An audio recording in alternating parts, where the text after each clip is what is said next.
السلام علیکم ویورز، میرا نام ڈاکٹر اقبال ابراہیم ہے اور میں پہلے بھی کورونا وائرس کے متعلق بات کر چکا ہوں اور آج کچھ نئی لیٹسٹ ویڈیو کے ساتھ حاضر خدمت ہوں، جس میں کچھ زیادہ تر باتیں تو آپ لوگ جانتے ہی ہیں، لیکن میں کچھ لیٹسٹ جو چیزیں تحقیق سے آئی ہیں یا انویسٹیگیشن کے بعد پتہ چلا ہے تو ان کو آپ کی خدمت میں پیش کرنا چاہتا ہوں۔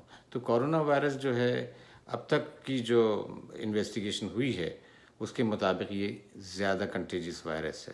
پہلے خیال یہ کیا جاتا تھا یہ فلو کی طرح سے ہوگا، لیکن یہ فلو سے زیادہ کنٹیجس ہے، مطلب یہ تیزی سے پھیلتا ہے فلو کی نسبت اور لوگوں میں جلد منتقل ہو رہا ہے، یعنی پرسن ٹو پرسن، ایک آدمی سے دوسرے آدمی میں، ایک کمیونٹی سے دوسری کمیونٹی میں جلد از جلد پھیل رہا ہے۔ اس کی سائن سمٹمز کے متعلق ہم پہلے بھی بات کر چکے ہیں، جس میں کاف ہے، کھانسی ہے، شارٹنیس آف بریتھ، سانس کا پھول جانا ہے اور فیور، بخار ہے۔ یہ تین علامتیں تو پہلے بھی بات ہو چکی ہے، لیکن ایک خاص بات جو انویسٹیگیشن کے بعد پتہ چلی ہے، اتنے سارے کیسز میں جب ہم نے انٹرویو کیا اور لوگوں سے پتہ چلا، تو تقریباً میں سمجھتا ہوں کہ 60% کے قریب لوگوں نے ایک بات کامن بتائی، یعنی فیور، کاف اینڈ شارٹنیس آف بریتھ کے علاوہ جو خاص بات پتہ چلی وہ ہے لاس of test and smell.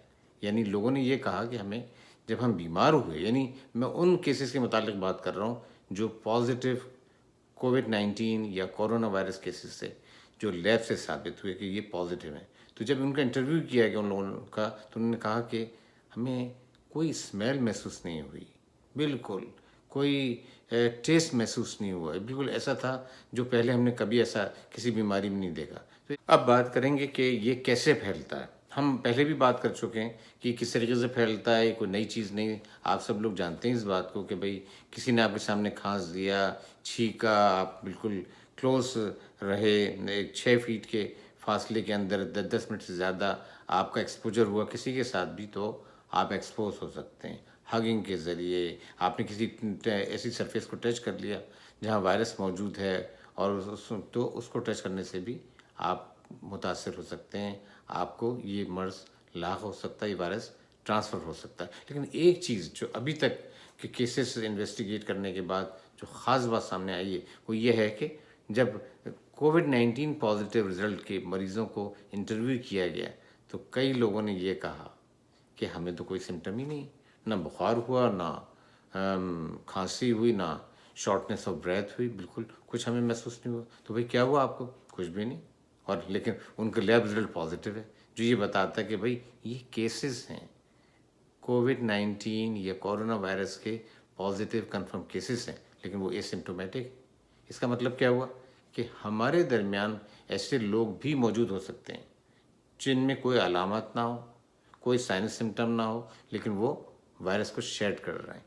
Virus کو ٹرانسفر کر رہے ہیں دوسرے لوگوں میں، ٹھیک ہے۔ تو پہلے تو ہم سمجھتے یہ تھے جب تک 1 ڈیڑھ 2 مہینے پہلے تک تو کہ وہی لوگ ٹرانسفر کر سکتے ہیں جو کھانس رہے ہوں، جن میں فیور ہو، جن میں علامت ہو، لیکن اب جو کہ بات سامنے آئی ہے نئی، اس سے یہ پتہ چلا کہ اسمپٹومیٹک لوگ جن کو کوئی علامات بھی نہیں وہ بھی وائرس کو دوسروں میں ٹرانسفر کر سکتے ہیں، تو یہ نئی بات ہے۔ اب ہم یہ جاننا چاہیں گے کہ اس بیماری سے ہم کیسے بچ سکتے ہیں۔ تو وہی پہلے جیسے بات ہم نے کہی تھی کہ ہینڈ واشنگ بہت اہم چیز ہے۔ آپ جب گھر سے باہر جائیں اور باہر سے گھر واپس داخل ہوں تو متواتر مطلب آپ یہ بات یاد رکھیں، ذہن نشین کر لیں کہ آپ کو ہاتھ دھونا ہے، منہ دھونا ہے، اور کس طرح سے؟ سوپ اور واٹر کے ساتھ، صابن اور واٹر کے ساتھ۔ اگر کسی جگہ آپ ایسی جگہ موجود ہیں جہاں سوپ اور واٹر اویلیبل نہیں ہے تو پھر آپ ہینڈ سینیٹائزر یوز کر سکتے ہیں۔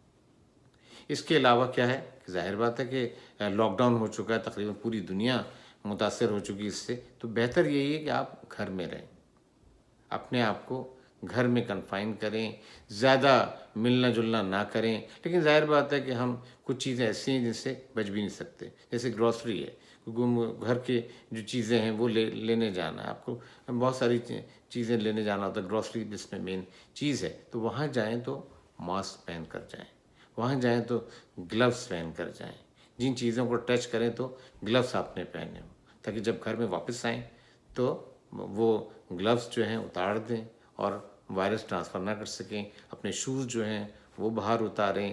ہاں کوشش کریں کہ سب سے پہلے آپ ہاتھ دھو لیں. جب آپ کسی جگہ جا رہے ہیں جہاں لوگوں سے کے ساتھ آپ کا انٹریکشن ہے تو ماسک آپ کو بچائے گا. اگر کوئی کھانس رہا ہوگا, کوئی چھینک رہا ہو تو یہ ماسک جو ہے آپ کو بچا سکتا ہے. سوشل ڈسٹینسنگ کیا ہے؟ جیسے پہلے بات کر رہے ہیں کہ آپ ہیں, کوشش کریں کہ جو دوسرا آدمی, دوسری عورت آپ کے ساتھ گروسری کر رہی ہے, جو وہاں شاپ میں موجود ہے, تو آپ کا ڈسٹینس 6 فیٹ کا ہو. ایک چیز جو ہے ڈس انفیکٹنٹس کا بھی استعمال بہت ضروری ہے. ان سرفیسز پر جہاں آپ نے ہاتھ رکھا ہو, کمپیوٹر ہیں, گھر کی نوبس ہیں, ان کو بھی ڈس انفیکٹنٹ سے آپ ڈس انفیکٹ کریں, وہاں پہ یہ یوز کریں. اس کا اپنے روزمرہ کا معمول بنائیں. اچھا, کئی لوگوں کا سوال یہ ہے کہ ہم باہر جانا چاہتے ہیں, مثال کے طور پہ لوکل ٹریول ہے, ہم کرنا چاہتے ہیں یا دوسری جگہ جانا چاہتے ہیں, تو ہم جائیں یا نہ جائیں. تو جواب اس کا یہ ہے کہ دیکھیں, اس وقت جو ہے بہت سارے سوالوں کا ہمارے پاس حقیقت یہ کہ جواب نہیں. ٹھیک ہے, ہم نہیں جانتے کہ یہ وائرس کتنا لیتھل ہے, یہ وائرس کتنا ڈیڈلی ہے, اور کتنا اور مزید خطرناک ہو سکتا ہے. تو ہماری کوشش کیا ہونا چاہیے کہ جیسے کہتے ہیں جان ہے تو جہان ہے. ٹھیک ہے, اپنے آپ کو محفوظ کریں, اپنے آپ کو کم سے کم ایکسپوجر دیں باہر کی دنیا سے. تو آپ اگر ٹریول ایسا ہے کہ بہت ہی ضروری ہے کہ جو خدا نخواستہ زندگی موت کا مسئلہ ہے, آپ کو ہاسپٹل جانا ہے, آپ کو کلینک جانا دکھانے کے لیے, حالانکہ آج کلینک پر ڈاکٹر ٹیلی میڈیسن کے تھرو ہی بات کر رہے ہیں اور مریض کو دیکھ رہے ہیں, تو اگر آپ کا جانا حقیقتاً بہت ضروری ہے تو آپ جائیں, ورنہ اپنی ٹریول کو پوسٹ پون کریں. یہ ان حالات میں کسی طور پہ مناسب نہیں ہے کہ کوئی بھی ٹریول کرے.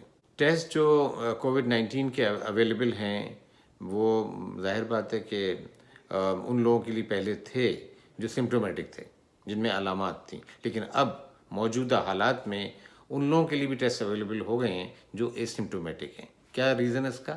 اس لیے کہ تحقیق سے اور انٹرویو کرنے سے اور انویسٹیگیشن سے یہ پتہ چلا ہے کہ جو لوگ اسمپٹومیٹک ہوتے ہیں, جن میں علامات نہ بھی ہوں, تو وہ بھی وائرس کے کیریئر ہوتے ہیں. تو ٹیسٹ اب دونوں میں کیا جا سکتا ہے, جن میں علامات ہوں اور جن میں علامات نہ ہوں. ظاہر بات ہے ٹیسٹ کرانے سے یہ بات پتہ چل جائے گی کہ آپ اس کووڈ-19 کے کنفرم کیس ہیں یا نہیں, اور اگر آپ کنفرم کیس ثابت ہوئے تو پھر آپ کو کیا کیا جائے گا. ڈاکٹر مشورہ دیں گے, یہ ہیلتھ ڈپارٹمنٹ والے آپ کو مشورہ دیں گے کہ آپ اپنے آپ کو آئسولیٹ کر لیں, یعنی 14 ڈیز کے لیے, تقریباً 2 ہفتے کے لیے. اور جو آپ کے لوڈ ون ہیں, جو آپ کے فیملی ممبرس ہیں, جو آپ کے ایک گھر میں ایک چھت کے انڈر ون روف رہ رہے ہیں, تو وہ چونکہ آپ سے ایکسپوز ہو چکے ہیں, تو ان کو بھی اپنے سے سیپریٹ کریں اور ان کو کوارنٹین کریں. آئسولیشن کس کے لیے استعمال ہوتا ہے؟ جو مریض ہوں. کوارنٹین کس کے لیے استعمال ہوتا ہے؟ جو ایکسپوز ہو چکے ہوں, جیسے آپ کے گھر کے افراد, تو ان کو دوسرے کمروں میں اپنے سے دور رکھیں اور ان کو کہیں کہ وہ بھی کوارنٹین میں رہیں 14 ڈیز کے لیے, 14 روز کے لیے. کیوں کہ اس وائرس کا انکیوبیشن پیریڈ 14 روز ہے. اگر وہ آپ نے ان میں اپنے گھر والوں میں جراثیم منتقل کیا ہوگا تو ان میں علامات 14 روز کے اندر ظاہر ہونے کے چانسز ہیں. تو بہتر ہے کہ وہ گھر میں اپنے آپ کو کوارنٹین کریں اور کہیں باہر نہ جائیں. اب ہم بات کرتے ہیں اس کے ٹریٹمنٹ پر. ظاہر بات ہے اس کا ٹریٹمنٹ تو ہے نہیں کوئی. آپ جانتے ہیں کہ نہ کوئی اینٹی وائرل ہے جو ابھی آئی ہے جو اس کے لیے کارآمد ثابت ہو, اور یا کوئی ویکسین بھی ابھی تک جو ہے سامنے نہیں آ سکی, ابھی تیاری کے مراحل میں. لیکن 2 میڈیسن کا ذکر کرنا چاہوں گا جو ڈاکٹروں نے یہاں پر امریکہ میں اور دوسری جگہ پر, دوسرے ممالک میں بھی دینا شروع کی ہے. اور وہ میڈیسن کیا ہیں؟ ایک ہے زی پیک. یہ امریکہ میں زی پیک کے نام سے آتی ہے, لیکن اس کا جنرک نیم ہے ایزیتھرومائسن. ایزیتھرومائسن جو ہے یہ وہ دوا ہے جو عام طور پہ upper respiratory infection, lower respiratory infection کے لیے دی جاتی ہے. دوسری دوا ہے ہائیڈروکسی کلوروکوئن. اس دوا کے متعلق آپ سب جانتے ہوں گے. کلوروکوئن ایک عام سمپل فہم میں, مطلب اگر میں ذکر کروں کلوروکوئن کا, تو کلوروکوئن دوا جو ہے برسوں سے ملیریا کے ٹریٹمنٹ میں دی جاتی رہی ہے. لیکن اب یہ کہتے ہیں کہ اگر ڈاکٹر نے کہا ہے کہ اگر ایزیتھرومائسن اور کلوروکوئن کو کمبائن کر کے ان مریضوں میں جو کہ کووڈ-19 پازیٹیو ہیں دیا جائے یا جن مریضوں کو اس سے علاج کیا گیا ہے ان میں کیور ریٹ بہت اچھا رہا ہے، وہ مریض جلد صحتیاب ہوئے۔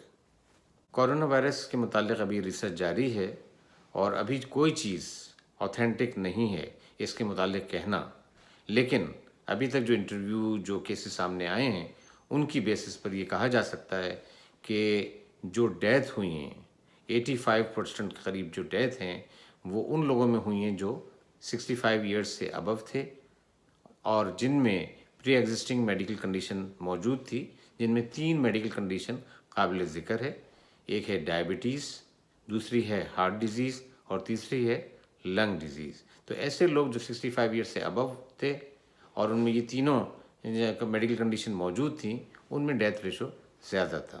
حالانکہ کچھ ڈیتھ جو ہیں وہ ینگ لوگوں میں بھی ہوئی ہیں، لیکن ابھی کچھ کہا نہیں جا سکتا کیونکہ ابھی تک ڈیٹا اویلیبل نہیں ہے کہ جن ینگ لوگوں میں ڈیتھ ہوئی ہیں اگرچہ کم ہوئی ہیں تو ان میں کیا ریزن تھا، کیا ان میں پری ایگزسٹنگ میڈیکل کنڈیشن موجود تھی یا وہ امیونو کمپرومائز تھے یا کون سی ایسی میڈیکل کنڈیشن تھی۔ تو ابھی بہت سارے سوالوں کا جواب جو ہے آنا باقی ہے، ریسرچ پیپر آنا باقی ہے۔ ڈیٹا جب اویلیبل ہوگا تو ہم حتمی طور پہ باوثوق طریقے سے یہ کہہ سکتے ہیں یا کہہ سکیں گے کہ کورونا وائرس کتنا ڈیڈلی تھا اور اس نے باڈی کے کن کن سسٹم کو افیکٹ کیا۔ تو جب مزید انفارمیشن اویلیبل ہوگی تو انشاءاللہ میں نئی ویڈیو کے ساتھ آپ کی خدمت میں حاضر ہوں گا اور مزید جو باتیں ہیں وہ آپ کو تک پہنچاؤں گا۔ اس وقت تک کے لیے اجازت دیجیے، اپنا خیال رکھیے، اپنے آپ کو سیف رکھیے، اپنے آپ کو گھر تک محدود رکھیے اور جب تک ضرورت نہ ہو باہر کی دنیا سے اپنا تعلق کم تک رکھیں۔ اوکے، پھر اجازت، السلام علیکم، خدا حافظ۔